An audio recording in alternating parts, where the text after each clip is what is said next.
Louisiana has been in the news because they brought Moses back to the schools. Well, I think this is some of the rights, right? That this guy's in the last video was talking about the rights. Yeah. It's a part of the whole LGBTQ, woke movement that they're pushing down people's throats.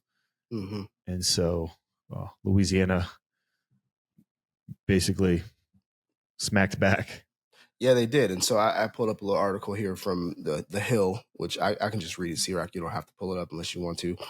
But it says Louisiana has triggered a national controversy with a new law mandating that the 10 Commandments be displayed in all public classrooms. The law signed by the state's GOP governor has been blasted by civil liberties groups, which argue it infringes on the rights of students and blatantly ignores the separation of church and state. That is not what you think it means.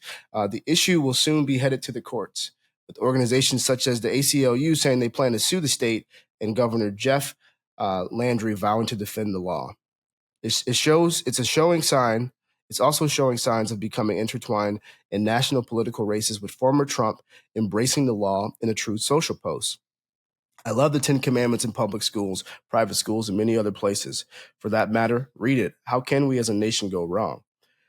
This may be, in fact, the first major step in the revival of religion, which is desperately needed in our country. That's a very tone-deaf statement, but I understand where he's coming from. So that just basically outlines it. But they've been kicked back with some lawsuits, as that article alluded to. So some of those civil liberties groups, including the ACLU, filed a lawsuit on Monday, just yesterday, to block the law. They're saying that it's unconstitutional. Plaintiffs in the suit include parents of Louisiana public school children with various religious backgrounds who are represented by attorneys with the ACLU, AUSCS, and then the Freedom from Religion Foundation, and the New York City law firm Simpson, Thatcher, and Bartlett. The display sends a message to my children and other students that people of some religious denominations are superior to others. That is wild.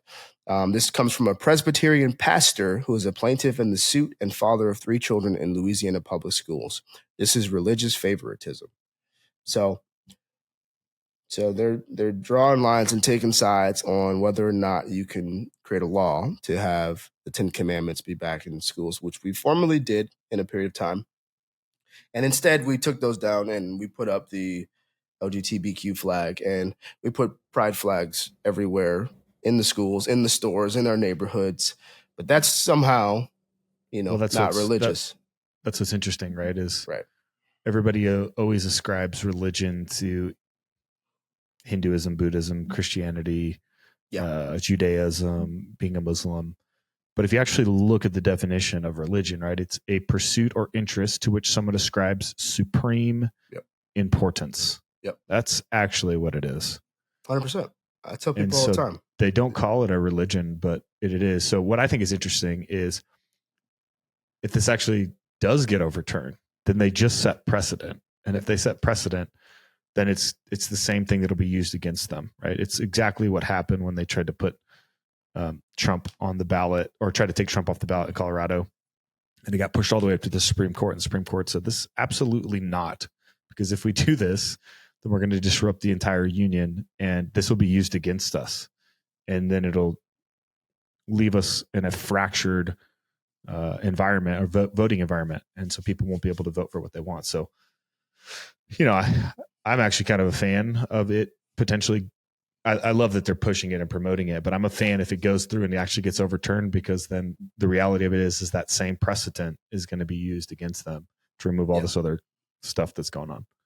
You can't have one and not have the other. Let's just put it that way. Yeah. It's so interesting, man, the religious nature of these other things. I tell people all the time when they say, I'm not religious, I'm spiritual. I say, actually, you're very religious. And it always takes them back, and I tell them why. Like, okay, you may not have a deity in your life, but you're your own deity. Your God is money. Your God is sex. Your God is success, right? Right. Instead of it being Jesus, what he actually said being the central tenets of your life and everything you live and die on, it's what some influencer says, or it's whatever book you read by Tony Robbins or something. It's like, everyone is religious. We're bound. We're created for that. It's just there's a saying: you were created with a God-shaped hole, or you were born with a God-shaped hole in you. But instead we try to fill it with other things and people instead of God Himself. And so, yeah, it's interesting. And the funny thing for me is what's the harm? If you're going to have the mentality of like, what's the harm in putting up a flag, or what's the harm in letting children do this? What's the harm in having a text in front of them, their young impressionable minds, that says, "Do not kill," like, "Do not murder," like, instead of the other forms of media they see all the time that basically says, "Kill anybody that disagrees with you, destroy them socially," and Yep. various other things.